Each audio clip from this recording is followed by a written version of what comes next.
Nama pedang ini Naga Puspa. Selamatkan dia. Jangan sampai jatuh ke tangan pendekar berwatak jahat.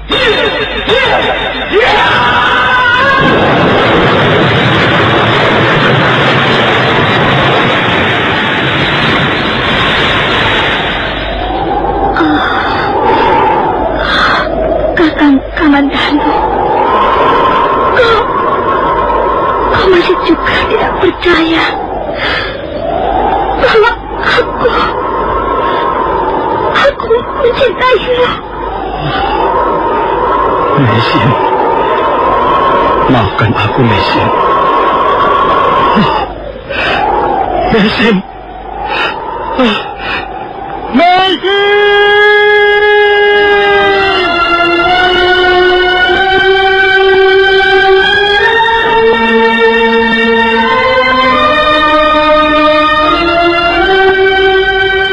Tutur Tinula.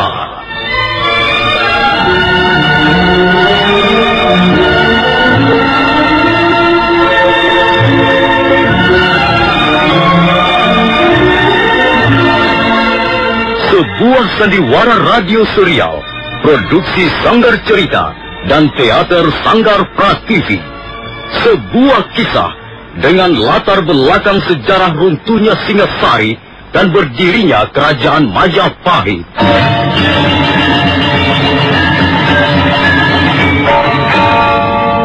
Sandiwara ini didukung oleh pemain-pemain radio yang sudah ternama, Ferry Fadli, Ivone Rose, dan Eli Ermawati.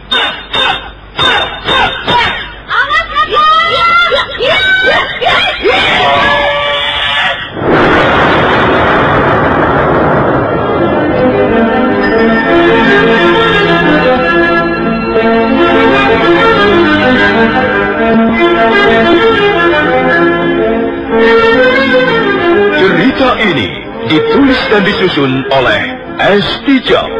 Teknik dan montase dikerjakan oleh Rudi Tindangon dan Joko SP. Sutradara A.J. Udoro. Kali ini mengetengahkan episode kelima dengan judul Perguruan Lopanda. Empu Bajil merasa lega melihat kehadiran orang tua dengan cahaya obor di tangan kirinya itu.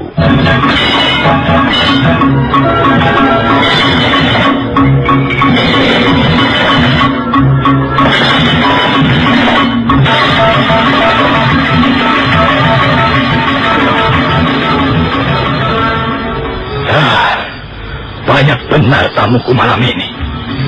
Kalau tidak salah ada kira-kira 20 orang semuanya.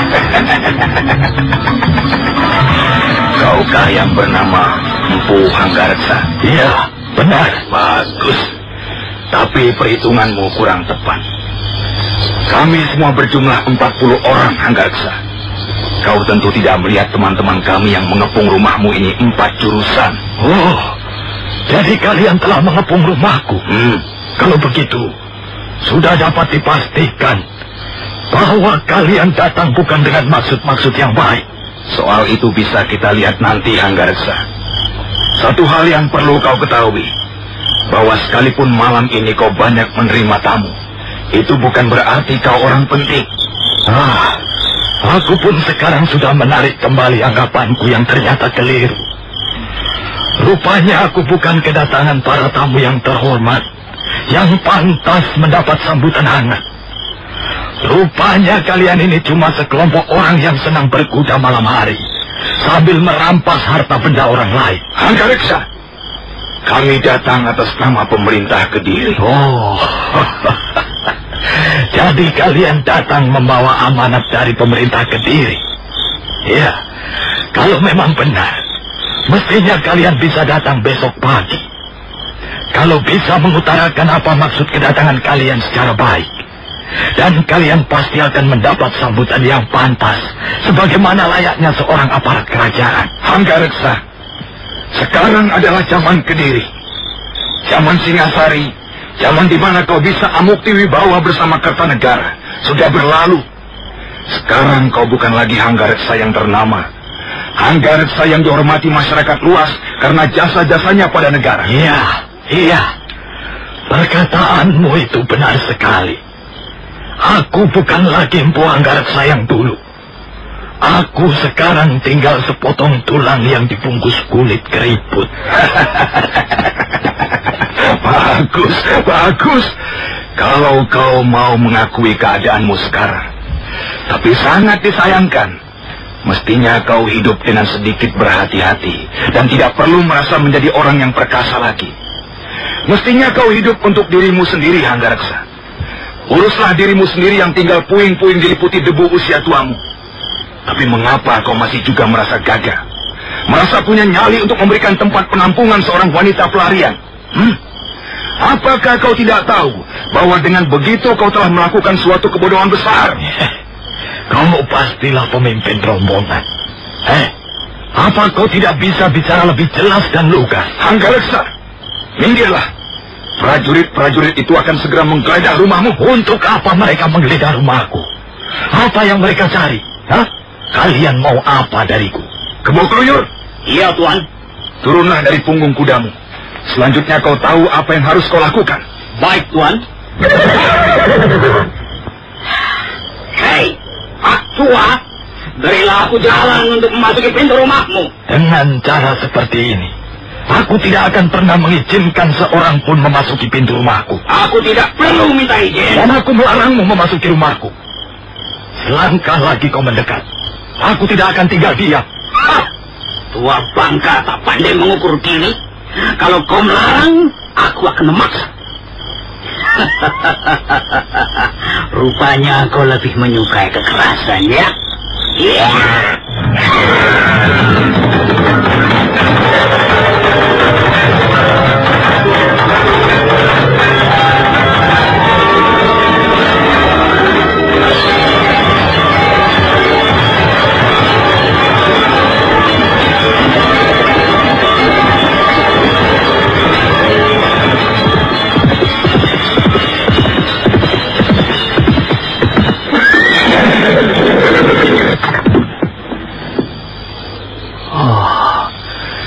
Ayahanda tidak bisa memahami apa yang kurasakan. Mungkinkah aku menjadi seorang suami yang baik atas diri wanita yang tidak mencintaiku? Aku hanya menjadi suami di atas upacara, bukan suami yang sesungguhnya. Karena perkawinanku dengan Meisin tidak berdasarkan ketulusan sebuah cinta. Aku sudah berusaha bersikap wajar, tapi sampai kapan aku bisa menipu diri sendiri? Aneh sekali. Tiba-tiba saja hatiku tidak enak. Jangan-jangan Meisin tersinggung, lalu berbuat nekat lagi. Aku memang tidak bisa kehilangan wanita itu. Walaupun aku juga tidak bisa mencintainya dengan sepenuh hatiku. Rasanya ada sebuah noda atau cacat yang mengganggu hubungan kami. Baiklah, aku harus kembali. Aku khawatir terjadi apa-apa atas diri wanita itu.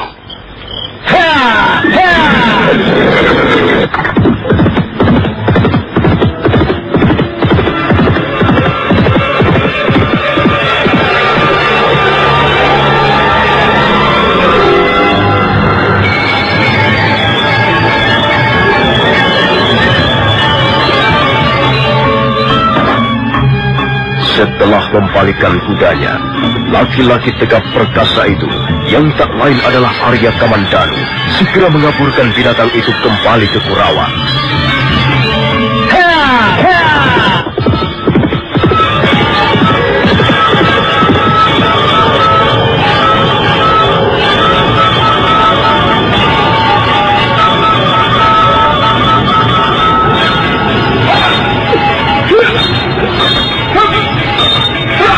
Sementara itu, Hanggareksa masih bertarung melawan Kebo Keluyur. Dengan sebilah pedang usang, ia berusaha membendung serangan lawannya yang bersenjatakan kala rantai. Suasana halaman menjadi gaduh.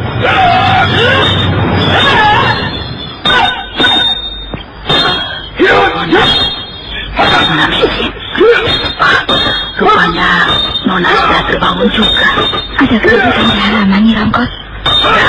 Rupanya begitu, Nona. Mungkin ada beberapa orang datang untuk merampok. Tadi ku dengar mereka mengaku prajurit-prajurit dari Kediri. Dan sepertinya aku mengenal suara orang yang menjadi pimpinan rombongan. Sudahlah, Nona. Lebih baik Nona pindah saja ke kamar belakang. Kita bersembunyi di sana dan mengunci semua pintu serta jendela. Ayo, mari Nona. Jangan di sini. Kita cari tempat yang lebih aman.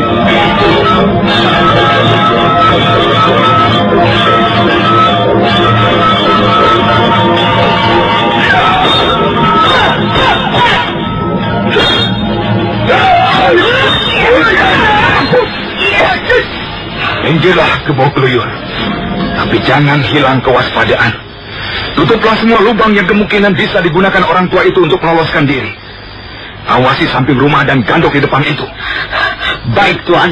Nah, bagaimana Anggareksa? Kau masih tetap membandel? Aku tidak tahu apa sebenarnya maksud kalian. Aku hanya mempertahankan apa yang menjadi hakku. Orangmu itu tadi bermaksud memasuki rumahku dengan cara tidak sopan dan memaksa. Maka aku terpaksa pula untuk menghalang-halanginya. Kau telah mencegah orangku. Dan itu berarti kau telah berani meremehkan kehadiranku. Aku tidak kenal siapa dirimu. Dan aku sangat menyayangkan mengapa malam-malam begini terjadi keributan di halaman rumahku. Jadi kau belum mengenal siapa aku? Kau akan gemetar ketakutan dan mungkin sikapmu akan berubah kalau kau sudah mengenal orang yang sedang mengajakmu bicara ini. Sambi? Iya, Kakang. Coba, supaya orang tua itu tidak penasaran.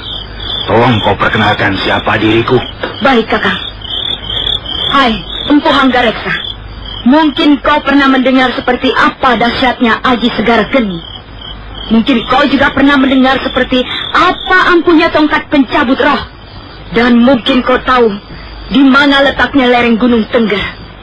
Nah, toko pendekar di sebelah kananku inilah yang bernama Empu Tong Bajil. Tokoh dari lereng Tengger. Tokoh yang memiliki 2 macam senjata pengantar maut itu. Iya. Jadi sekarang ini aku sedang berhadapan dengan seorang pendekar pilih tanding yang bernama Empu Tong Bajil. Iya, benar. Bagaimana perasaanmu setelah berhadapan dengan tokoh kenamaan itu? Ya, tentu saja aku merasa sangat gembira. Dan tentu aku akan jauh lebih gembira seandainya pimpinan kalian itu, tokoh kenamaan itu datang ke rumahku dengan cara yang lebih sopan. Kaulah yang harus bersikap sopan. Kaulah yang harus menundukkan wajahmu, menaruh hormat padanya. Kau tahu, Kakang Bajil inilah yang sekarang menjadi pucuk pimpinan kami. Kelompok pendekar pemerintah Kediri. Dialah yang memimpin kami waktu ikut menghancurkan kota Singasari hingga Kartanegara terbunuh. Lalu untuk apa kau katakan semuanya itu? Kukira keteranganmu tentang pimpinanmu itu sudah lebih dari cukup. Sekarang aku ingin tahu, apa sebenarnya maksud kedatangan kalian ke rumahku? Biarlah aku yang menjawab, Sambi. Anggareksa, katakan terus terang bahwa selama ini kau telah menyembunyikan seorang wanita pelarian di rumahmu. Aku tidak tahu menahu soal wanita pelarian. Mengapa kau tidak berkata terus terang? Dari mana kau tahu bahwa aku tidak berkata terus terang? Jadi kau hendak menyangkal, kau hendak membangkang dan melawan kami. Aku tidak punya urusan dengan kalian. Kau jangan menuduh sembarangan. Mungkin sekarang ini bintangmu sedang naik, namamu sedang termasuk, dan kau mendapat kepercayaan dari pihak yang sedang berkuasa. Tapi janganlah menuduh orang sembarangan. Kata-katamu memanaskan hati.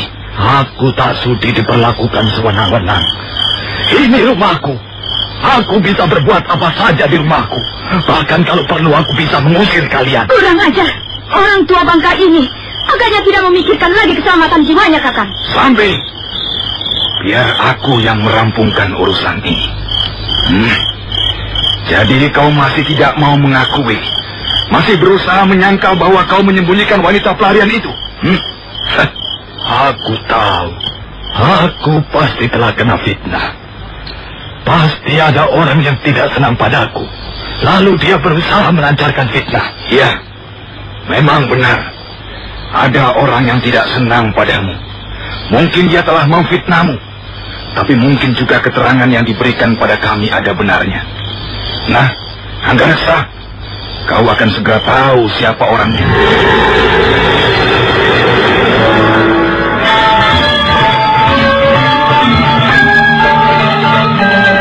Empu Pacil segera melampaikan tangannya, memberikan isyarat. Empu Anggareksa terkejut begitu melihat seorang laki-laki muncul dari balik barisan berkuda yang berjajar di dekat pintu halaman rumahnya.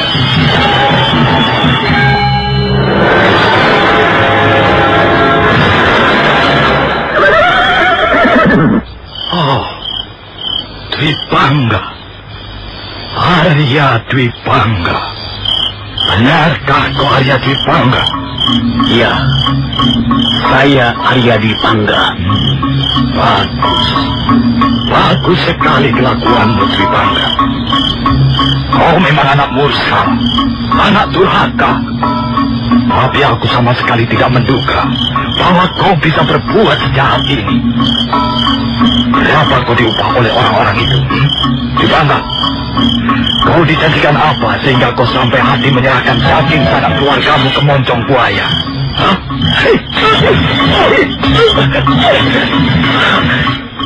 Ayahanda keliru. Aku melakukan ini semua bukan untuk mencari upah. Lalu untuk apa, Nger? Untuk apa? Aku hanya sekedar melakukan tindakan balasan. Jadi kau sakit hati rupanya. Tentu saja aku sakit hati. Lihat tangan kiriku ini. Tangan kiriku semper. Tangan kiriku bengkok seumur hidup. Tangan kiriku sekarang sama persis dengan sepotong kayu bakar yang tidak ada harganya lagi. Kau telah memungut hasil dari perbuatanmu sendiri. Tidak. Ini adalah perbuatan Kamandanu. Perbuatan Kamandanu yang mendapat dukungan ayahanda. Ini adalah perbuatan sanak keluargaku sendiri. Siapa yang membuat gara-gara pertama kali, ha? Sehingga peristiwa aib itu menimpa rumah ini? Siapa yang menodai Mesin, ha? Siapa di antara keluarga kita ini yang senang berbuat cabul tanpa memikirkan nama baik, tanpa memikirkan akibatnya di kemudian hari? Persetan dengan semua itu. Saya tidak peduli. Saya hanya mau membalas sakit hati. Saya telah dibuat cacat seumur hidup. Dan saya akan menempuh jalan apa saja demi membalaskan sakit hati saya. Biar semuanya ikut merasakan sakit hati saya. Saya tidak peduli lagi. Apakah keluarga ini akan utuh atau sebaliknya akan bubar, akan hancur berantakan. Bagus. Bagus sekali. Kau memang anak jempolan. Tidak percuma Anggareksa mempunyai anak seperti Arya Dwi Pangga. Kau pintar seperti setan. Kau jahat seperti serigala. Ayahanda boleh memaki-maki saya sesuka hati. Ayahanda boleh menyumpah 1000 kali sehari. Tapi saya sudah merasa puas. Sebentar lagi ayahanda juga si tengik Kamandanu itu akan berurusan dengan pemerintah Kediri. Kutu busuk.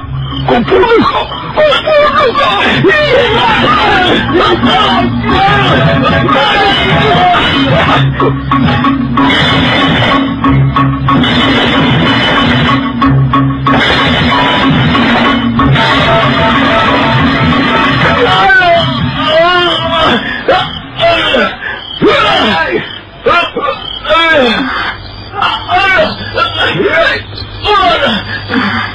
Semua ini gara-gara saya. Saya tidak boleh tinggal diam. Saya akan keluar ini. Saya akan menjernihkan perkara. Sayalah yang harus bertanggung jawab. Jangan, Nona. Jangan. Nona jangan keluar. Mereka pasti akan menangkap Nona. Bisa saja, Nona. Saya memang sudah seharusnya ditangkap, nih. Saya seorang wanita pelarian. Saya mempunyai kesalahan pada pemerintah Kediri. Nona sudah menceritakan semuanya. Dan menurut pendapat saya, Nona tidak bersalah. Prajurit-prajurit Kediri itulah yang salah. Mereka kelewat kejam. Mereka memperlakukan seorang wanita sewenang-wenang. Tapi bagaimanapun, ini adalah persoalanku, Nyi. Saya harus menghadapinya sendiri, tanpa melibatkan keluarga ini. Jangan, Nona Mesin. Jangan. Saya akan menyerahkan diri. Saya akan mengambil alih persoalan ini dari tangan Ayahanda Anggareksa. Kasihan beliau, Nyi, kalau harus menanggung beban yang berat gara-gara saya. Sayalah yang harus bertanggung jawab, Nyi. Karena memang sayalah yang mereka cari-cari selama ini. Oh, jangan, Nona Mesin. Jangan. Menyerahkan diri pada orang-orang seperti itu tidak akan mendapatkan keadilan.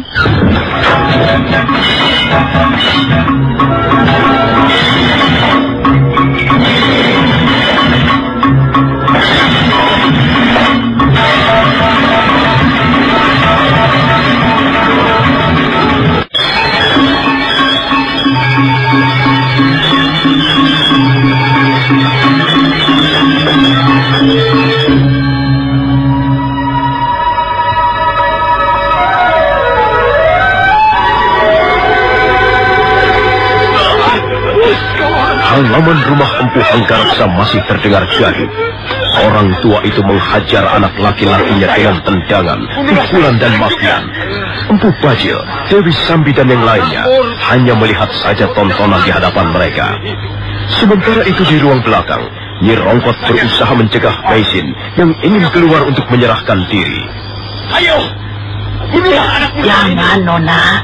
Nona jangan keluar. Akulah yang mereka cari, Nyi. Akulah yang harus bertanggung jawab tanpa melibatkan keluarga ini. Aku kasihan melihat Ayahanda Anggareksa, Nyi. Oh, jangan, Nona. Kalau Nona Mesin masih mau mendengarkan saya, masih mau menghargai kata-kata Nyi Rongkot yang tua ini, jangan lakukan itu, Nona. Keselamatan Nona terancam. Lalu, apa yang harus kulakukan di sini, Nyi? Aku tidak bisa tinggal diam, sementara orang lain menderita akibat perbuatanku. Ingat, Nona. Sekarang Nona sudah tidak sendiri lagi. Ada seorang calon manusia ikut menyertai kemana Nona pergi. Apakah Nona tidak menaruh belas kasihan pada makhluk yang masih lemah, yang masih sangat membutuhkan perlindungan? Oh, sadarlah, Nona. Nona jangan menuruti hawa nafsu.